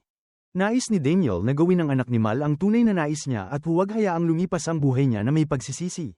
Samantala, nakipag-ugnayan ang baliw na tagahanga ni Daniel kay Sosim. Sa totoo lang, yung taong palihim na kumukuha ng picture kina Malson at Gapyong noon, siya rin pala, yung baliw na fan. Ang goal niya, simple pero nakakakilabot, alisin si Malson sa buhay ni Daniel. Sinundan niya si Daniel at kinuna ng litrato nung pumasok sina Daniel at Malson sa isang hotel. Agad niyang pinadala kay Sosim, sabay banta na ikakalat niya ang balita na si Malson daw ay nambibiktima at nilalandi si Daniel. Dahil dito, napasubo si Sosim. Samantala, sumabog ang social media. Kumalat ang mga picture ni na Daniel at Emily na parang sobrang sweet sa isa't isa. Ang bilis ng chismis kaya napilitan ng company magpatawag ng emergency press con. Pagdating ni Daniel, natuwa sa sarili niya yung baliw na fan dahil akala niya, nagtagumpay na siya. Pero hindi niya inasahan ang ginawa ni Daniel. Pag-akyat ni Daniel sa stage, hindi siya umiwas. Diretso niyang ibinunyag na ang taong may pakana sa lahat ng ito ay yung baliw na fan na matagal nang sumusunod sa kanya. Pinakita niya ang video bilang ebidensya. Doon makikitang hindi lang silang dalawa ni na Malson ang nasa hotel, pati mga group members at teachers ng company kasama nila. Plano na pala talaga yun ni Daniel para walang masabing kahit ano ang media. Gusto niyang protektahan si Malson gamit ang solidong ebidensya. At sakto pa, yun din ang araw ng official debut ng girl group, kaya nagpa-celebrate sila kasama ang mga teachers. Pero syempre, hindi pa rin sumuko yung baliw na fan. Hinarap niya ulit si Sosim at nagsampa pa ng reklamo. Gusto niyang tulungan siya ni Sosim para hindi siya mabulok sa gulo. Kasi nga, si Sosim ang nag-utos dati na sundan si Malson. Habang nagtatalo silang dalawa, biglang dumating si Daniel. Mas nakakagulat pa, tinawag niya si Sosim na, Mom. Kagabi, sinabi kasi nung fan yung sikreto na matagal nang tinatago ni Sosim. Pilit pang nag-aangkin yung fan na gusto ko lang namang mawala si Malson, pero hindi na siya pinatapos ni Daniel. Malamig niyang sinabi na kapag hindi tumigil sa kagaguhan yung fan, gagawin niya ang lahat, kahit anong paraan, para protektahan ang mga taong mahal niya. Wala nang nagawa yung baliw na fan kundi umalis, tal-unang-talunan. Naiwan si Sosim na nanginginig at tinatanong si Daniel kung kailan pa niya nalaman ang totoo. Nagsuggest pa siya na mag-press con sila para linisin ang lahat. Sinabi niya pa na gagawin niya ang kahit ano para protektahan ang anak niya. Pero malamig lang ang tingin ni Daniel. Hindi niya kailangan ng nanay para ipagtanggol siya. Buong buhay niya, nakatayo siyang mag-isa, walang ina. Kinagabihan, uminom mag-isa si Sosim. Bumalik sa memorya niya 20 taon ang nakalipas, buntis siya nang wala sa oras. Pinilit siya ng boyfriend niya na magpalaglag pero tumanggi siya at nakipaghiwalay. Hirap na hirap ang buhay niya. Nalulunod sa utang, bagsak ang singing career, at dahil sa sobrang bigat ng buhay, napilitan siyang ibigay si Daniel sa kapatid niya para palakihin. Ngayon na nagkita ulit sila, gusto niyang sabihin sa anak niya ang lahat, na kahit sumugal siya sa pangarap niya, hindi ibig sabihin na hindi mahalaga si Daniel. Hindi niya ito nakalimutan. Hindi galit si Daniel sa nanay niya, pero hindi niya kayang tanggapin na dumating ito sa oras na hindi na niya ito kailangan. Ang gusto lang niya ngayon ay respeto at suporta, hindi pagsisiksik sa buhay niya. Pagkatapos noon, makita ni Malson ang lungkot sa mata ni Daniel. Hindi niya tinanong, nilapitan lang niya ito at tahimik na niyakap. Walang salita pero sapat na yung yakap para gamaan ang loob ni Daniel.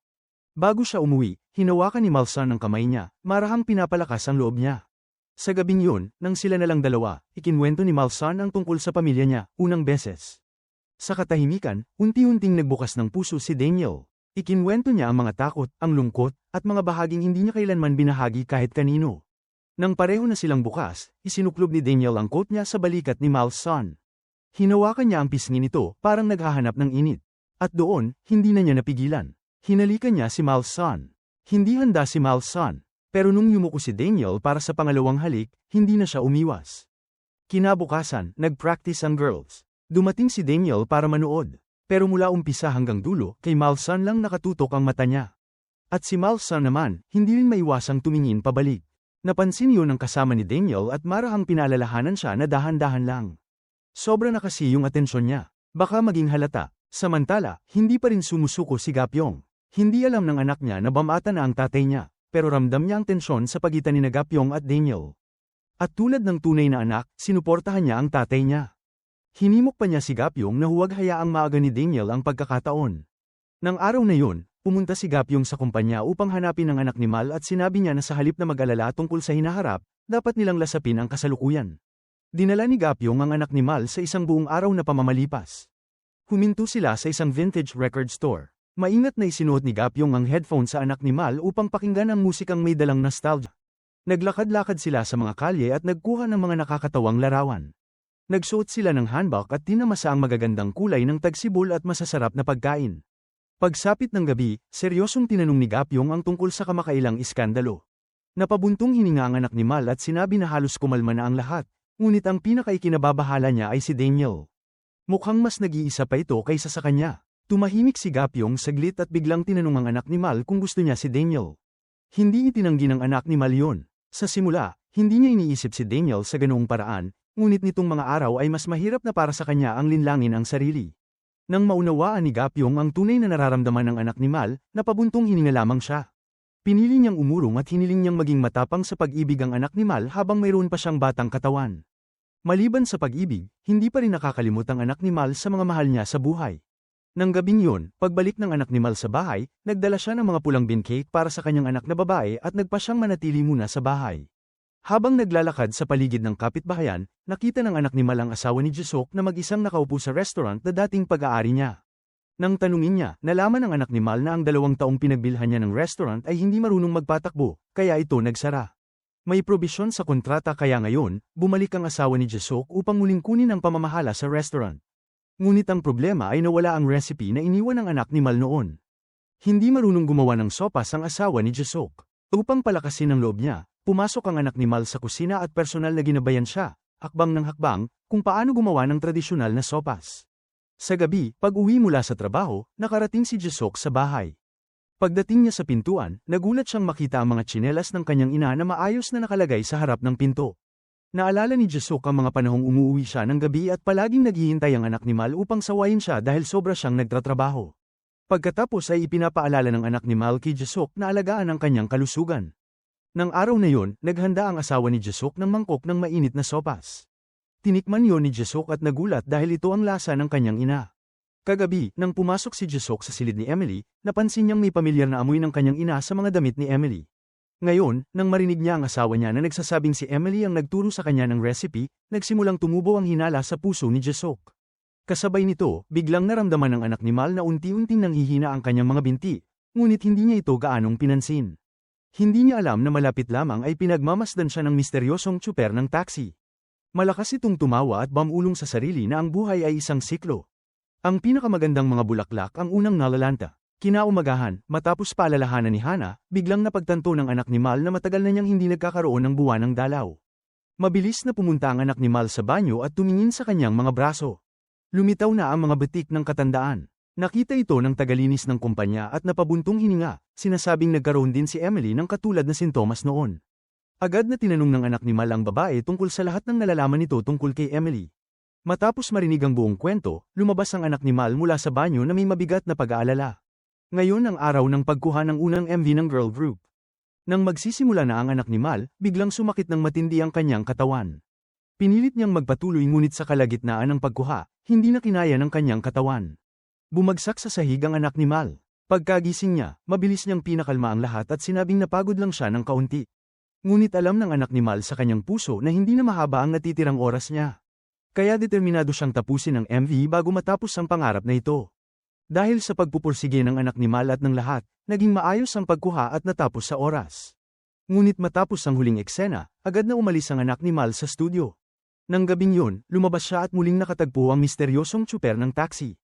Seryoso nitong tinanong siya na gumawa ng pagpili. Bumalik sa dati niyang katawan o panatilihin ang kanyang kasalukuyang kabataan. Kung pipiliin niya ang ikalawang opsyon, 6 na buwan na lamang siyang mabubuhay at pagkatapos ay tuluyan siyang maglalaho.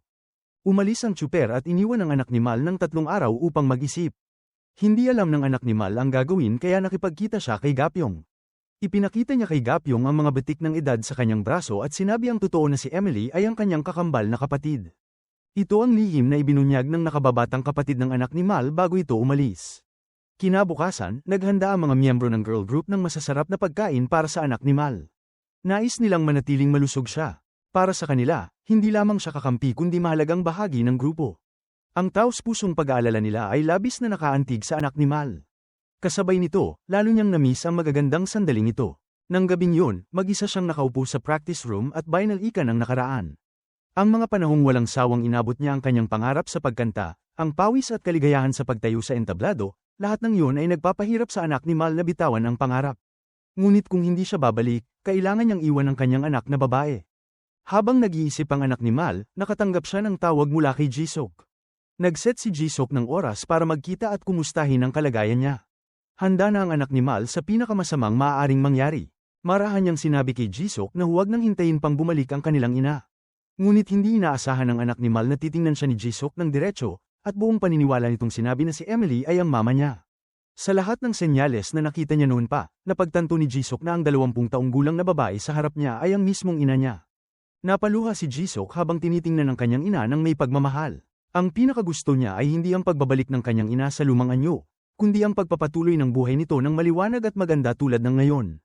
Ayaw niyang isakripisyo ng anak ni Mal ang sarili para sa pamilya at mawala ng pagkatao dahil sa sobrang bigat na pinapasan. Ang bawat salita ay tumama sa puso ng anak ni Mal na parang matalas na kutsilyo. Tahimik siyang naupo kinagabihan sa vocal practice room, malungkot at nag-iisa. Sa araw na yon, unang beses na lumapit si Junsim ng kusa.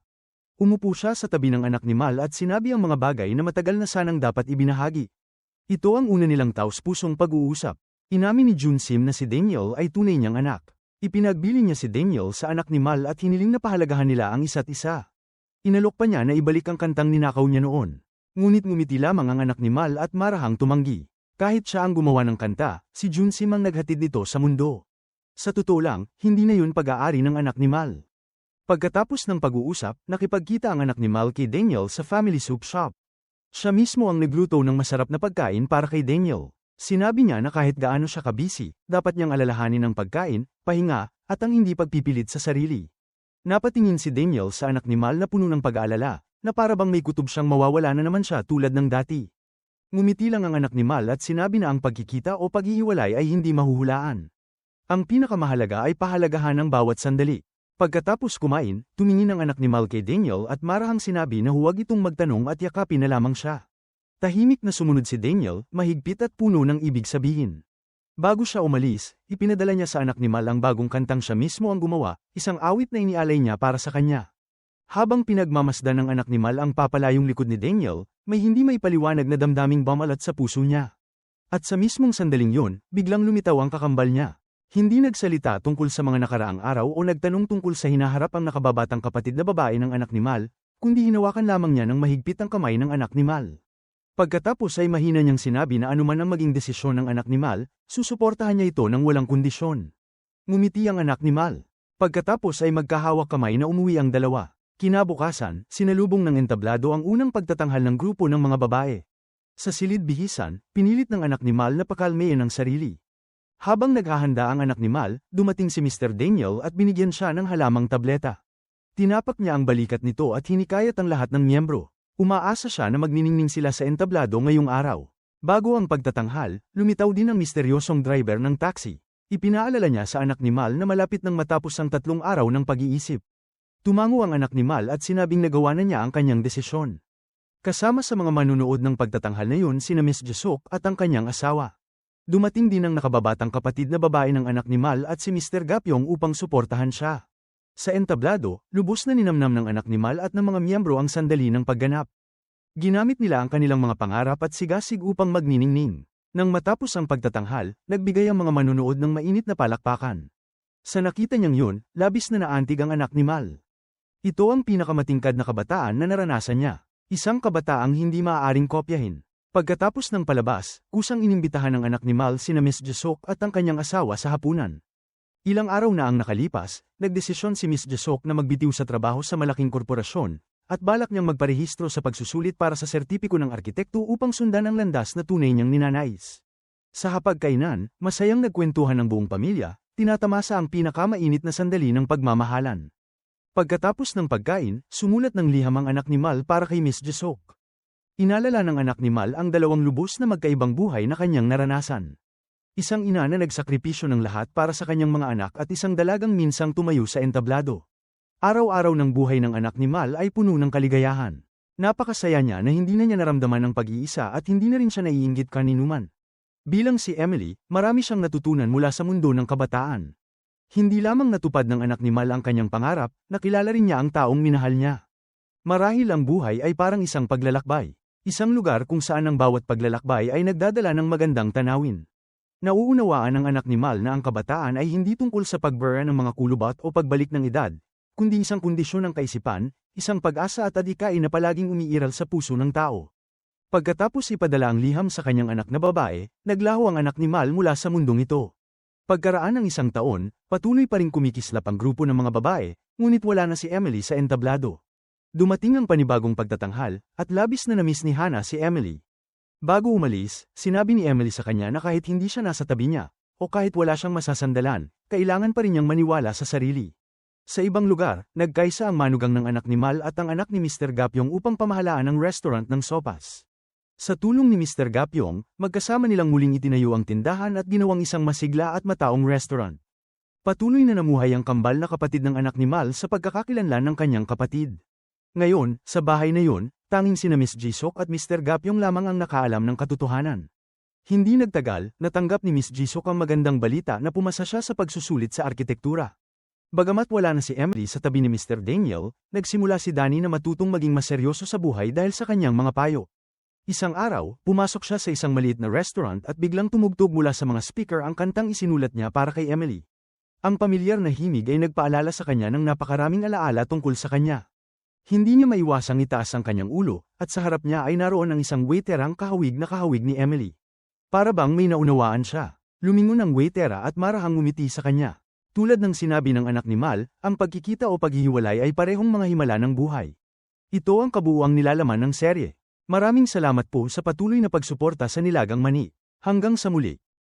Kung nagustuhan mo ang aral sa istorya na to, huwag kalimutang mag-subscribe sa channel at pindutin ang notification bell para lagi kayong updated sa mga susunod nating uploads.